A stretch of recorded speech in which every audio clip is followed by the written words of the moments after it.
Good morning students, hope you all are doing good. So this is the second video of chapter change in profit sharing ratio among existing partners. इस वाली video में हम छोटे छोटे points जो majorly हमारे आगे आने वाले चैप्टर्स में भी बहुत ज़्यादा हेल्प करेंगे उसके बारे में पढ़ेंगे थोड़ा डेप्थ में, क्योंकि डीप में जितना हम पढ़ेंगे ना तो आगे हमारे को उतना ही आसान रहेगा उस पर्टिकुलर ट्रांजैक्शन या एडजस्टमेंट में हमें क्या स्टेप लेना है वो देखने के लिए। तो पहला जो क्वेश्चन है वहीं से हम स्टार्ट करते हैं। पहला क्वेश्चन है X Y and Z are sharing profit and losses in the ratio of 5:3:2। They decided to share future profits in the ratio of 2:3:5। ये वाला क्वेश्चन तो हम ऐसे भी कर चुके कि ओल्ड रेशियो न्यू रेशियो, हमें यही तो मेन इस चैप्टर का मकसद है कि हमारी रेशियो बदल रही है। तो सबसे पहले मैंने जैसे आपको बताया था कि जब भी ओल्ड और न्यू रेशियो बदलेगी हम गेनिंग और सेक्रीफाइसिंग रेशियो निकाल लेंगे with effect from 1st April 2019. They also decide to record the effect of the following accumulated profit, losses and reserves without affecting their book value by passing a journal entry.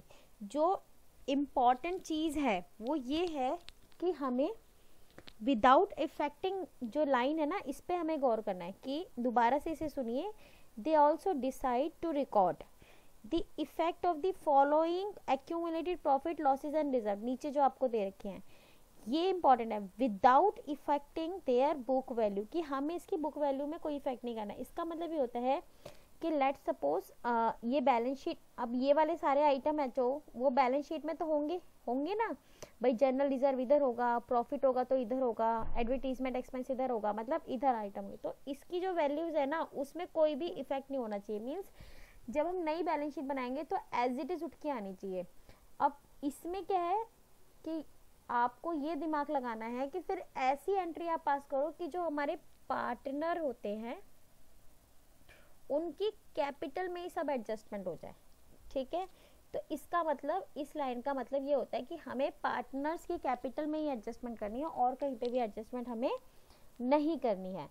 तो इस वाले को ऐसे question को solve करने के लिए हमें क्या करना होता है, सबसे पहले इनकी जो रेशियो निकालते हैं वो तो निकालनी है। तो क्वेश्चन में हमारे को जो वैल्यू दे रखी है वो ये है, general reserve 6000, profit and loss credit. जब प्रॉफिट एंड लॉस हमारा क्रेडिट होता है समझ जाइए कि हमारा ये प्रॉफिट है, और अगर डेबिट लिखा होगा तो ये होगा हमारा लॉस। ठीक है, डेबिट लिखा होगा तो लॉस है, क्रेडिट लिखा होगा तो क्या है बेटा, प्रॉफिट है। ठीक है, एडवर्टीजमेंट सस्पेंस अकाउंट हमारा है 12,000 and pass and adjustment entry, हमें एक एडजस्टमेंट एंट्री पास करनी है। So let's jump to the solution. सबसे पहले हम क्या करेंगे, वर्किंग निकालेंगे। वर्किंग में हम क्या करेंगे, हमें इन सब का एक नेट अमाउंट निकालना है। क्या किया हमने, जो भी आइटम है उन्हें प्लस कर दीजिए। जैसे जनरल रिजर्व है, जनरल रिजर्व हमारा प्रॉफिट होता है, भाई प्रॉफिट है, और ये प्रॉफिट एंड लॉस क्रेडिट में है तो ये भी हमारा प्रॉफिट है। लेकिन ये एडवर्टीजमेंट सस्पेंस किधर आता है, ये आता है हमारा असेट में। ठीक है, तो ये हो जाएगा माइनस। ठीक है, अगर आपको लोगों को नहीं याद है तो मैं एक बार बता देती हूँ एडवर्टीजमेंट सस्पेंस अकाउंट क्या होता है। ऐसे हमारी बैलेंस शीट होती है और पहले भी मैंने आपको बताया एक एक्सपेंडिचर होता है जिसका नाम होता है डेफर्ड रेवेन्यू एक्सपेंडिचर। डेफर्ड का मतलब होता है बड़ा खर्चा है और हम धीरे धीरे उसको निपटाएंगे, तो वो खर्चा है। जैसे एडवर्टीजमेंट है वो एक बड़ा खर्चा है, तो हम क्या करते हैं, जो खर्चा हम प्रॉफिट एंड लॉस में डेबिट कर देते हैं वो तो प्रॉफिट एंड लॉस में लिख देते हैं, बाकी बचा हुआ हम यहाँ लिख देते हैं असेट्स में। ये एडवर्टीजमेंट सस्पेंस अकाउंट है। हर कंपनी उसका नाम अलग अलग देती है, कोई डेफर्ड रेवेन्यू ही लिखता है ब्रैकेट में, एडवर्टीजमेंट लिख देता है, या एडवर्टीजमेंट सस्पेंस लिखा है, सस्पेंस लिखता है, या एडवर्टीजमेंट डेफर्ड रेवेन्यू एक्सपेंडिचर, कोई भी ऐसा होगा। तो ये समझिएगा कि हमारा ये असेट में आता है, और जो चीज़ असेट में आती है वो हम ऑलरेडी इन्वेस्ट कर चुके हैं। ठीक है, तो जनरल रिजर्व मेरे पास प्रॉफिट के रूप में है इस वक्त कंपनी के पास, प्रॉफिट एंड लॉस में जो क्रेडिट साइड है वो भी, लेकिन ये कोई एसेट थोड़ी ना है, ये खामखा में है। भाई ये खर्चा भी तो पार्टनर्स को निपटाना ही है, आगे फ्यूचर में निपटाना है ना ये खर्चा। जब ये खर्चा तब निपटाना है और आज की तारीख में हम तीनों पार्टनर्स की रेशियो को बदल रहे हैं, तो क्यों ना हम इसकी एडजस्टमेंट भी आज ही करें, तो बाद में झगड़ा ना हो। इसलिए हम क्या करते हैं, जो भी आपका रिजर्व होते हैं, जो भी हमारे खर्चे होते हैं, जो भी हमारा नुकसान होता है, उन सबको हम उनकी पुरानी रेशियो में बांट देते हैं। ठीक है, रियल सिनेरियो तो ये कहता है। लेकिन जब उन्हें बांट देते हैं तो फिर वो बैलेंस शीट में शो ही नहीं होते। भाई मान लीजिए मैंने ये जनरल रिजर्व है, ये मैंने बांट दिया, आज तीनों पार्टनर्स को बांट दिया, तो क्या मैं नेक्स्ट बैलेंस शीट बनाऊंगी उसमें ये जनरल रिजर्व दिखेगा? बिल्कुल भी नहीं दिखेगा। तो मुझे क्या करना है, इसको बांटना नहीं है। क्यों? क्योंकि वो बोल रहा है without affecting the current position of balance sheet, लिखा है ना, ये देखिए ऊपर, विदाउट अफेक्टिंग देयर बुक। तो इसलिए हम इनको प्लस करके कंसोलिडेट फिगर निकालेंगे और कंसोलिडेट फिगर के बाद इनको इनकी गेनिंग और सैक्रिफाइस में बांटेंगे। ठीक है, चलिए देखते हैं इसको। हमने 6000, 24000 और 12000 नुकसान है तो माइनस कर दे। कोई लॉस होगा तो भी माइनस होगा, पर ये प्रॉफिट हमेशा क्रेडिट में देखा था इसलिए हमने इसको प्लस कर दिया। तो एक कंसोलिडेटेड फिगर आई 18000 रुपये। अब हम क्या करेंगे, रेशियो निकालेंगे। तो ओल्ड रेशियो कितनी है 532 और न्यू रेशियो कितनी है 235। तो सैक्रिफाइसिंग और गेनिंग रेशियो निकालेंगे। तो फॉर्मूला क्या होता है, ओल्ड माइनस न्यू। तो हमने तीनों की ओल्ड माइनस न्यू करके रेशियो निकाली है। देखिए ये ओल्ड कितना था 532 मीन्स 5/10, 3/10 एंड 2/10, और न्यू कितनी है 235, 2/10, 3/10। अब ये तो नील हो गया तो इसमें से इसको माइनस किया 3/10, इसको 2 में से 5 गए 3/10। बस ये माइनस का ये प्लस का, अगर माइनस है तो क्या होगा गेन और प्लस है तो क्या होगा सैक्रिफाइस। ठीक है, सो हम मैंने आपको क्या बताया था कि हम कभी भी इसको जो ये अमाउंट आता है इसको कभी भी हम तोड़ेंगे नहीं।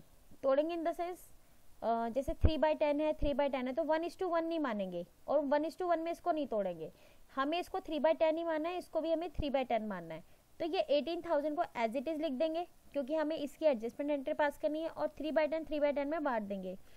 अब कौन सी चीज डेबिट और क्रेडिट होगी, जो बंदा गेन कर रहा है वो क्या हो जाएगा डेबिट। तो जेड क्या कर रहा है गेन, तो यहाँ पे क्या जेड डेबिट हो जाएगा। एक्स क्या कर रहा है सैक्रिफाइस, तो एक्स क्या हो जाएगा क्रेडिट हो जाएगा। ठीक है, अब एक अमाउंट भी आ गया और हमने सैक्रिफाइस रेशियो जैसे मैंने बताया कि तो निकालनी होती है। उसके बाद हम क्या करेंगे, हमारी जर्नल एंट्री पास करेंगे। तो जर्नल एंट्री के लिए journal date particulars LF debit amount credit amount. ठीक है, अब सबसे पहले डेट कौन सी तारीख आएगी, उन्होंने जिस तारीख से डिसाइड किया वही तारीख आ जाएगी। ठीक है, तो Z हमारा डेबिट होना था, Z capital account debit to X capital. Y का तो 0 आ गया था, Y ना तो गेन करा ना सेक्रीफाइस करा, और जो भी अमाउंट आपका आया वो आपने यहाँ लिख देना है। 18,000 का 3/10 5400 रुपये होता है। ठीक है, और उसके बाद यहाँ पे आप नरेशन लिख देंगे। Adjustment of general reserve, profit and loss account and advertisement suspense account is made on change in profit sharing ratio. और इसको हम खत्म कर देंगे। अब आखिर होता क्या है चेंज, मतलब हम ये सब कर ही क्यों रहे हैं भाई, पार्टनर तो बदले नहीं गए। होता क्या है कि भाई जब पहले पार्टनर की पुरानी रेशो थी, अब वो लोग कह रहे नहीं हमें ये नहीं, हमें ये वाली रेशो चाहिए। कोई दिक्कत नहीं है, ये वाली रेशो मिल जाएगी। लेकिन इन सब में किसी बंदे को प्रॉफिट होगा, किसी बंदे को लॉस होगा, तो हम इन सभी पार्टनर्स को एक सेम लेवल पे लेके आ रहे हैं ताकि आज तक का मीन्स आपने कल से रेशो बदलनी है तो आज तक का जो भी आपका प्रॉफिट और लॉस है बराबर सही तरीके से बांट लो ताकि लड़ाई ना हो, कोई आगे डिस्प्यूट ना हो। और अब जो आपकी पोजीशन अब बराबर हो चुकी है, अब चाहे आपकी रेशो कोई भी रहेगी, अब कोई भी लड़ाई झगड़े की बात नहीं रहेगी। इसलिए ये जो जनरल रिजर्व है, ये जो हमारे प्रॉफिट है, ये सब तब के हैं जब उनकी रेशो कितनी थी 5:3:2। तो क्यों ये बटे अब 2:3:5 में, है ना। इसलिए उसको हमने एक एडजस्टमेंट एंट्री पास कर दी एक्स जेड और एक्स की, और जेड को जेड ने दिया है। इसका मतलब ये होता है कि जेड ने अपनी कैपिटल से निकाल के किसको दे दिया, एक्स को दे दिया। ठीक है, चलिए नेक्स्ट क्वेश्चन। अब हम क्वेश्चन करेंगे वर्कमैन कंपनसेशन क्लेम से रिलेटेड। ठीक है, वर्कमैन कंपनसेशन क्लेम ये एक इम्पॉर्टेंट आइटम है जिसका बहुत बार इस्तेमाल आगे एडमिशन रिटायरमेंट सब जगह होगा। तो सबसे पहले ये सुन लो कि वर्कमैन कंपनसेशन क्लेम होता क्या है। जैसे फैक्ट्री होती है, फैक्ट्री में लोग काम करते हैं, काम करते करते उनके कभी भी चोट लग सकती है। ठीक है, तो इसी सिचुएशन में हमें उनको कॉम्पनसेशन देना पड़ता है। अब मैंने फैक्ट्री का नाम इसलिए लिया क्योंकि ये शुरुआत वहीं से हुई है। ऐसे तो कोई भी एम्प्लॉय है, हर कंपनी के अंदर एक अपने अलग अलग कोई ना कोई पॉलिसी होती है। तो यही है वर्कमैन कॉम्पनसेशन प्लान। जब हम कॉम्पनसेशन रिजर्व, जब भी हमें किसी को कुछ देना हो तो हम इसका रिजर्व बनाना शुरू कर देते हैं। अब हमने शुरू कर दिया, कोई बात नहीं, लेकिन मैंने इकट्ठा कर करके बहुत सारे रुपए इकट्ठे कर लिए, लेकिन क्लेम कोई नहीं आया लेने। आज की तारीख में मैं अपनी रेशो बदल रही हूँ और मेरे को कोई क्लेम ही लेने नहीं आया। जब मेरे को कोई क्लेम लेने नहीं आया तो रिजर्व में से तो निकाला था, पैसा तो पार्टनर्स का ही था ना। जब वो पैसा पार्टनर्स का था तो कायदे से आप क्या कहोगे, ये बट जाना चाहिए, है ना भाई। अब क्योंकि अब नई रेशा है तो नई तरीके से फिर से रिजर्व बना लो। उसी तर्ज पे हम वर्कमैन कॉम्पनसेशन रिजर्व के बारे में सोचते हैं। तो इसमें 3 सिचुएशन हो सकती है, या तो बिल्कुल क्लेम नहीं आएगा, है ना, पहला केस, या क्लेम आएगा तो बिल्कुल जितना रिजर्व है उतना ही क्लेम आएगा, तो भी कोई दिक्कत नहीं है, जितना पैसा है वो तो वहां चला जाएगा, तो पार्टनर्स में कुछ नहीं बचेगा। मान लीजिए कोई क्लेम नहीं आया भाई, 1,20,000 का जैसे इसमें रिजर्व है, कोई क्लेम नहीं आया तो 1,20,000 किसके हो गए, फिर पार्टनर्स हो गए, पार्टनर्स को दे दो। 1,20,000 का रिजर्व है, 1,20,000 का क्लेम आया है तो उठा के वर्कर को दे दो, पार्टनर में कुछ नहीं बटेगा। और मान लीजिए 1,20,000 का क्लेम है और रिजर्व है और 80,000 का क्लेम आ गया, तो 40,000 बांट दो और 80,000 वर्कर को दे दो। समझ आया। तो इस तरीके से हमारे पास 3 सिचुएशन बन जाती हैं। तो मैं अभी आपको एक सिचुएशन सामने दिखाती हूँ इस क्वेश्चन के थ्रू कि कैसे हम इसको ट्रीट करते हैं। XYZ who are presently sharing profit and losses in the ratio of 5:3:2, they decide to share profit in the ratio of 2:3:5. Give general entity to distribute workman compensation reserve of 1,20,000 at the time of change in profit sharing ratio when there is a claim of 80,000 against it. 80,000 का claim है और 1,20,000 का आपने compensation reserve बना रखा है, तब आपको एंट्री पास करनी है। ठीक है, तो कैसे करेंगे। सबसे पहले हम जनरल एंट्रीज का कॉलम बनाएंगे, date, particulars, LF, debit, credit, amount, rupees, amount. ठीक है, उसके बाद डेट आप वही डालेंगे क्योंकि इस क्वेश्चन में डेट मेंशन नहीं है तो कोई भी डेट नहीं है। अब क्या करेंगे, workman compensation reserve account debit 1,20,000। भाई रिजर्व क्या होता है, क्रेडिट आइटम होता है, उसे अब खत्म कर रहे हैं ना भाई, या तो वो वर्कर में जाएगा या पार्टनर्स में जाएगा। 2X 2Y 2Z and 2 workman compensation claim. Claim कितने का था, 80,000 का। ठीक है, अब एक बार बताओ 1,20,000 में से 80,000 गए, कितना बचा, 40,000, तो बटेगा कितना। अब 40,000 बांटेंगे, अब किस रेशो में बांटेंगे, ये है, तो शेयर कितना था, 40,000 बटना है। रेशो कितनी थी, 5:3:2, ये पुरानी रेशो थी, देख लीजिए अगर आप क्वेश्चन एक बारी, क्योंकि जो भी अब बटेगा वो इनकी पुरानी रेशो में बटेगा। तो 40,000 अब हमारा बच गया 5/10, 3/10, 2/10, 5/10, 20,000, इस 20,000, 8,000, इस तरीके से हो जाएगा। चलिए देखते हैं, और 12,000, 20,000, 12,000 एंड 8,000। ठीक है, इसमें हमें गेनिंग सैक्रिफाइस निकालने की जरूरत नहीं है, ये मैं बताती हूँ आपको आगे क्यों। पहले ये क्वेश्चन कंप्लीट कर लेते हैं और लास्ट में हमने एडजस्टमेंट लिख दी। ठीक है, इसमें हमने एडजस्टमेंट निकाली क्योंकि हमें गेनिंग सैक्रिफाइस कब चाहिए होता है, ये आप समझ लीजिए। एक सेकेंड, हमें गेनिंग सैक्रिफाइस तब बोलेगा जब वो बोलेगा 1 single entry to give effect, कि हमें इफेक्ट करने के लिए ओनली सिंगल एंट्री पास चाहिए, या डू नॉट डिस्ट्रीब्यूट, कि डिस्ट्रीब्यूट नहीं करना है। जब डिस्ट्रीब्यूटिंग, क्योंकि यहाँ हमने डिस्ट्रीब्यूट कर दिया, वर्कमैन कंपनसेशन हमने बांट दिया है, अब कुछ बचा ही नहीं है, क्योंकि हम वो अब नई रेशो में नहीं बांटेंगे, क्योंकि अभी वो पुराने हैं ना, पुरानी रेशो में सब कुछ पुरानी चीजें खत्म करेंगे, अब जो आगे होगा वो नई रेशो में होगा। अगर ये लाइन लिखी हो कि डू नॉट डिस्ट्रीब्यूट, तब यहाँ पे ऐसा कुछ लिखा नहीं था कि डिस्ट्रीब्यूट मत करो, तो हमने डिस्ट्रीब्यूट कर दिया। एंड वन मोर थिंग, जब वो बोले कि शो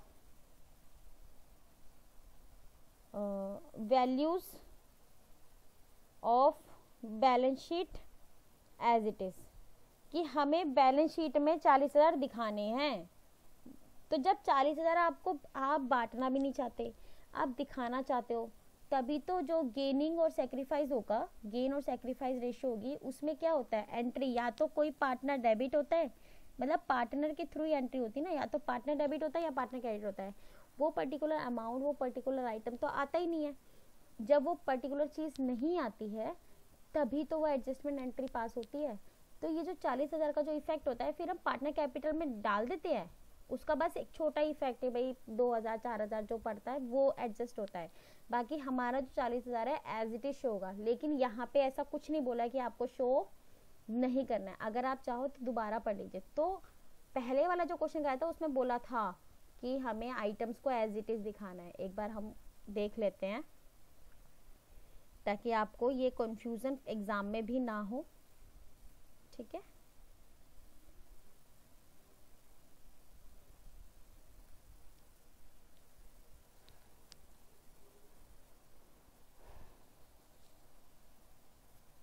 देखिए, workman compensation reserve of 1,20,000 at the time of change in profit sharing when there is a claim of 80,000 against it. कुछ भी इन्होंने बोला, सिर्फ ये बोला कि पुरानी रेशो ये थी, नई रेशो ये है, और आपको give generated to distribute workman compensation. तो हमने डिस्ट्रीब्यूट कर दिया और पुरानी रेशो में डिस्ट्रीब्यूट करेंगे क्योंकि अभी नई वाली तो आई नहीं है, अभी तो इसके ऊपर है। तो कोई पुरानी चीज दी, वर्कमैन कॉम्पनसेशन पुराना है तो हम पुराने उसमें बांटेंगे। अब मैं एक बार पहले वाला क्वेश्चन भी आपको दिखा देती हूँ।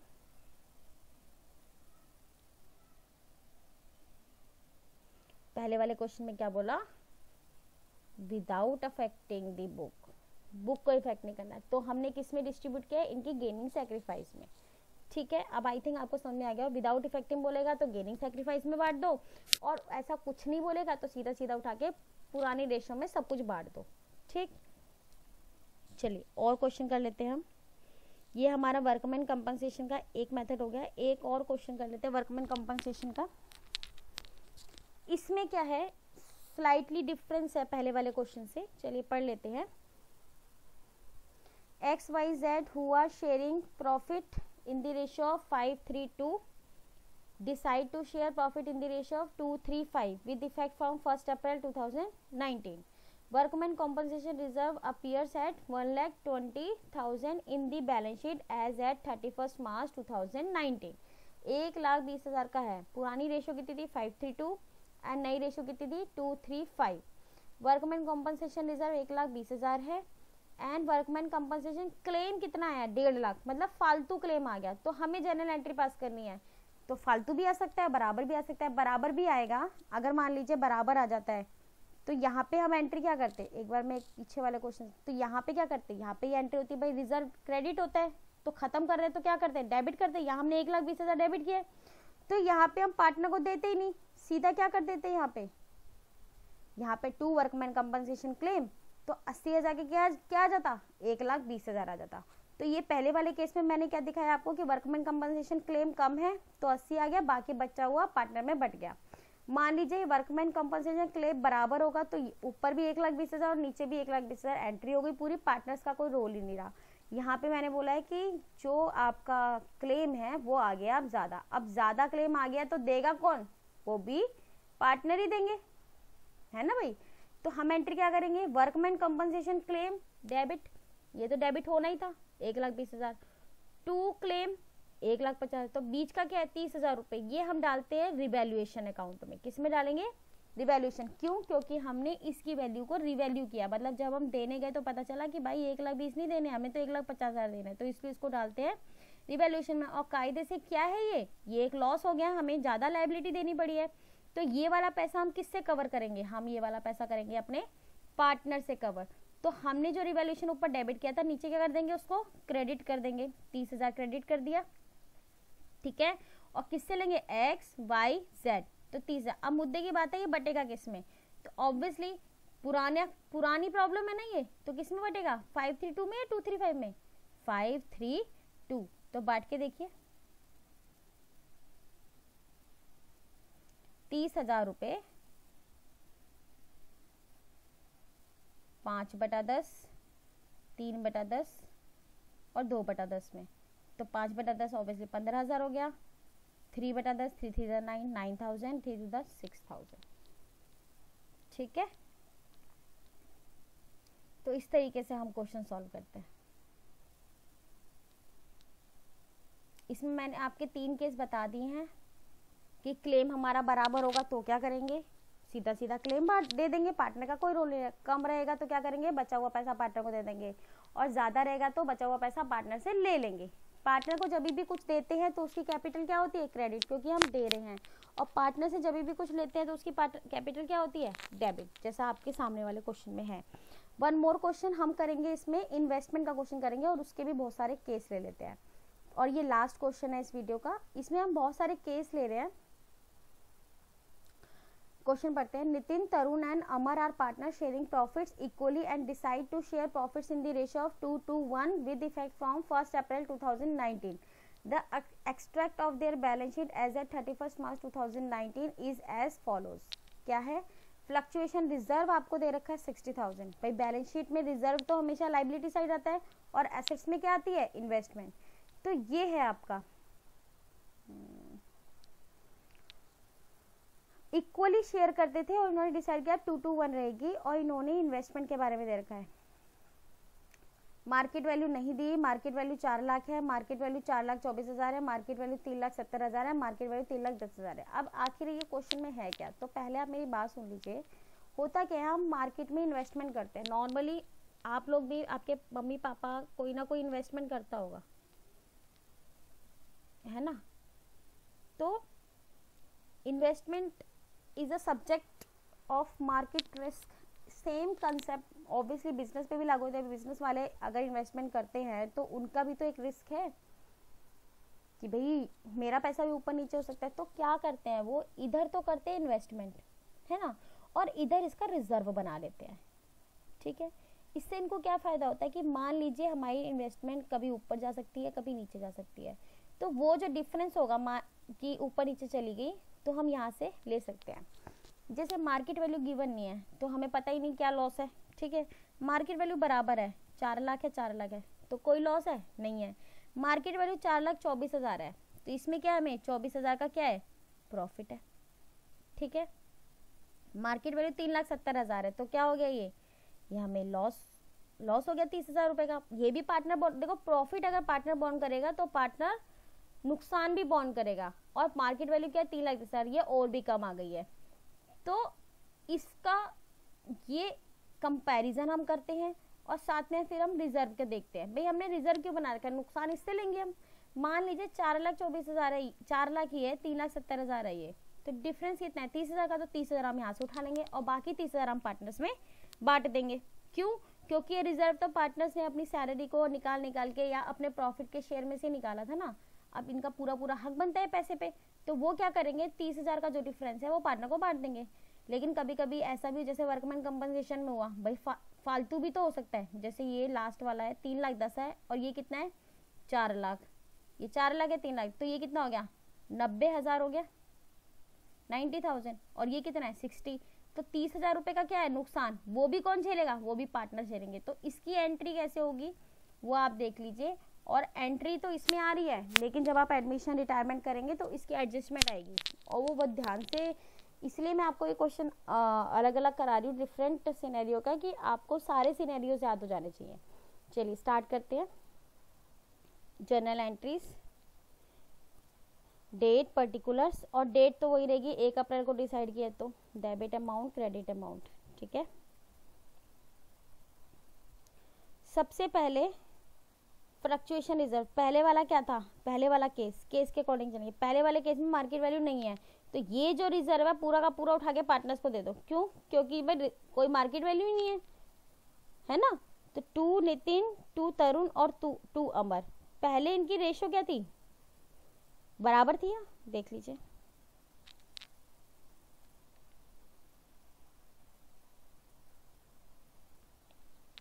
Nitin, Tarun and Amar are partners sharing profits equally.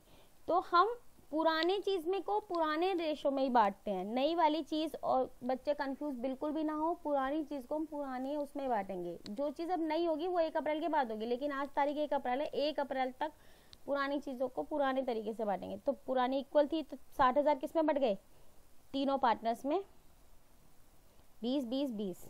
ठीक है, चलिए अब ये क्या हो गया, इन्वेस्टमेंट फ्लक्चुएशन रिजर्व डिस्ट्रीब्यूटेड। ठीक है, अब हम बात करेंगे दूसरे केस की। दूसरे केस में कितना हमारे को मार्केट वैल्यू दे रखी है, मार्केट वैल्यू में पूरी 4 लाख दे रखी है, यानी कि आपको कोई लॉस दिखाई दे रहा है, ये भी 4 लाख है, ये भी 4 लाख है, तो ये 60,000 एज इट इज बच जाएगा। तो फिर से हम क्या करेंगे, investment fluctuation reserve to Nitin, to Tarun, to Amar, और हम यही 60,000 रुपये एज इट इज बांट देंगे।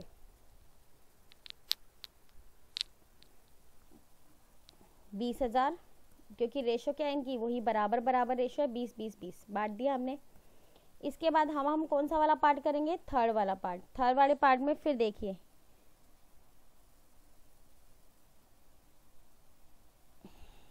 मार्केट वैल्यू कितनी देर की, 4,24,000। 24,000 का क्या हो गया, हमें फायदा हो गया। तो जब नुकसान पार्टनर झेलते हैं तो फायदा भी झेलेंगे, तो रिजर्व तो पूरा बटेगा, रिजर्व बांट दिया ऐसे जैसे पुरानी एंट्री चली, क्योंकि रिजर्व तो हमारा इस्तेमाल तब होता है जब लॉस होता है, क्योंकि हमने रिजर्व ही लॉस के लिए बनाया है। अब हम क्या करेंगे, इन्वेस्टमेंट फ्लक्चुएशन रिजर्व डिस्ट्रीब्यूटेड। अब जो इन्वेस्टमेंट हमारी बढ़ गई है वो डेबिट हो जाएगी, 24,000 बढ़ गई ना हमारी इन्वेस्टमेंट, पहले 4 लाख थी, टू रिवैल्यूएशन, फायदा हो गया। ठीक है, अब इसी रिवैल्यूएशन को हम किसको बांटेंगे, पार्टनर्स को, to Nitin, to Tarun, to Amar, being revaluation profit transfer to partner. भाई प्रॉफिट है तो ऑब्वियसली इनकी कैपिटल क्या हो जाएगी, क्रेडिट क्रेडिट क्रेडिट। याद है आपको वर्कमैन कंपनसेशन में क्या हुई थी, डेबिट डेबिट डेबिट, क्योंकि वो नुकसान हो रहा था।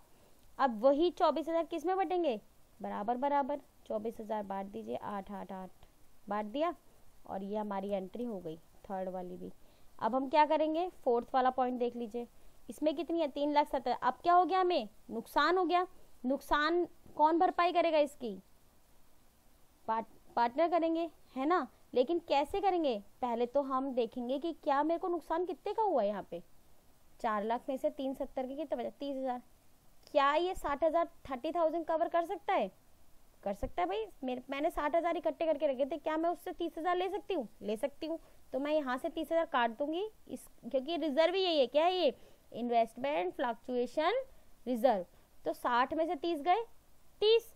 अब मैं 30 पार्टनर को बांट दूंगी और 30 का लॉस जो है रिजर्व में से ले लूंगी। अब देखो एंट्री कैसे करेंगे, हम लेंगे इन्वेस्टमेंट फ्लक्चुएशन रिजर्व, ये तो डेबिट ही हो रहा था 60,000 रुपए,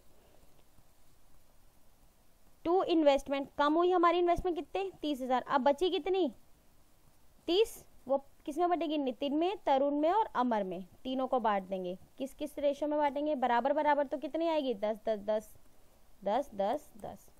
ठीक है, being investment fluctuation reserve distributed. अब हम अगली एंट्री करेंगे, लास्ट वाले में हमें क्या दे रखा है, 3,10,000। इसमें हमें ज्यादा ही लॉस हो गया, क्यों, क्योंकि लॉस हमारा कितना है, 4 लाख में से 3,10,000 आएगा, 90,000 है ना। 90,000 में से पर हम कितना रिकवर कर सकते हैं, ओनली 60,000। तो 30,000 का हमें एक्स्ट्रा लॉस हो गया, है ना। तो 60 के 60 तो ये पूरे गए। अब हम इसका ट्रीटमेंट कैसे करेंगे वो भी देख लीजिए। और ये 30 भुगतेगा कौन, ये हमारे पार्टनर्स ही लेंगे। अब उनको देना कैसे है, एंट्री ऑब्वियसली डेबिट होगी। कुछ कुछ चीजें ना आप मन मन में सोच लिया करो कि ये तो नुकसान है तो डेबिट होगा, पार्टनर से ले रहे हैं तो डेबिट होगा, है ना। चलिए फिर से इन्वेस्टमेंट फ्लक्चुएशन रिजर्व डेबिट, कितने रुपए, 60,000। भाई मैं 60 से ज्यादा नहीं दे सकती, लेकिन मुझे नुकसान कितने का हुआ है, 30,000 का, तो डेबिट हो गया ये। ठीक है, अगर फायदा होता तो क्या होता, रिवैल्यूएशन क्रेडिट होता, जैसे हमने ऊपर वाले क्वेश्चन में किया। देखो ऊपर वाले क्वेश्चन में एक बार दिखा देती हूँ, ये था ना, ये इन्वेस्टमेंट कितने की थी हमारी, 24,000 की बढ़ गई थी, तो हमने क्या किया था, इन्वेस्टमेंट टू रिवैल्यूएशन 24,000 किया था। लेकिन यहाँ पे क्या हुआ है, हमें नुकसान हो गया है, तो हम टू रिवैल्यूएशन की जगह क्या करेंगे, revaluation debit, reserve debit, revaluation debit to investment, कितने रुपए, 90,000 रुपए। ठीक है, क्योंकि 90,000 हमारी वैल्यू कम हो गई है। तो इन्वेस्टमेंट क्या होता है, इन्वेस्टमेंट जब इन्वेस्टमेंट करते हैं वो क्या होता है, डेबिट। देखा ना आपने एसेट में लिखा था। अब इसको कम करना होगा तो क्या करेंगे, क्रेडिट। तो यही हमने किया, टू इन्वेस्टमेंट 90,000। ठीक है, कम कर दी हमने, कितनी थी, 4 लाख थी और हो कितनी गई, 3,10,000, कम कर दिया। तो क्या लिखा है यहाँ पे, decrease in investment set off against investment fluctuation reserve IFR and balance debited to revaluation account. अब ये जो 30,000 का नुकसान ऊपर आपको दिख रहा है, ये वाला, ये कौन देगा? नितिन, तरुण और अमर। इनकी कैपिटल डेबिट हो जाएगी क्योंकि हम ये नुकसान है, नुकसान हमें तीनों पार्टनर से लेना पड़ेगा। और जो रिवैल्यूएशन आपने ऊपर डेबिट किया था, अब क्या हो जाएगा यहाँ पे? क्रेडिट। क्या लिखेंगे इसमें? Loss on revaluation transfer to whom? Transfer to partners capital account. ठीक है, कितना लॉस था हमारा ऊपर? 30,000 रुपये। बराबर बराबर बढ़ जाएगा, कितना आ जाएगा? 10 10 10, क्योंकि इनकी रेशो क्या है? इक्वल। ठीक है, तो समझ आया आपको बात कि जब बराबर रहेगी इन्वेस्टमेंट तो कोई दिक्कत नहीं है, बराबर है तो बराबर बराबर बांट दिया, मतलब पूरा का पूरा रिजर्व बांट दिया। मान लीजिए ज्यादा हो जाती है इन्वेस्टमेंट तो प्रॉफिट जो बच रहा है वो हम पार्टनर को दे देंगे, कम हो जाती है तो रिवैल्यूएशन में डाल के वो लॉस फिर हम पार्टनर को दे देंगे। ठीक है, तो इसी तरीके से हमने पांचों इसके केसेस है जो इम्पोर्टेंट है। तो मैंने जो 2 मेजर टॉपिक्स थे हमारे कि हम गुडविल वगैरह कैसे डिस्ट्रीब्यूट करेंगे वो है ना, और हम वर्कमैन कंपनसेशन रिजर्व का कैसे ट्रीटमेंट करेंगे एंड इन्वेस्टमेंट फ्लक्चुएशन का कैसे ट्रीटमेंट करेंगे, वो मैंने आज कंप्लीट करा दिया है। आपको समझ में आ गया होगा, तो इससे रिलेटेड क्वेश्चंस आपको सॉल्व करने हैं। ठीक है, चलिए, थैंक यू। नेक्स्ट वीडियो में हम आपको आगे बताएंगे।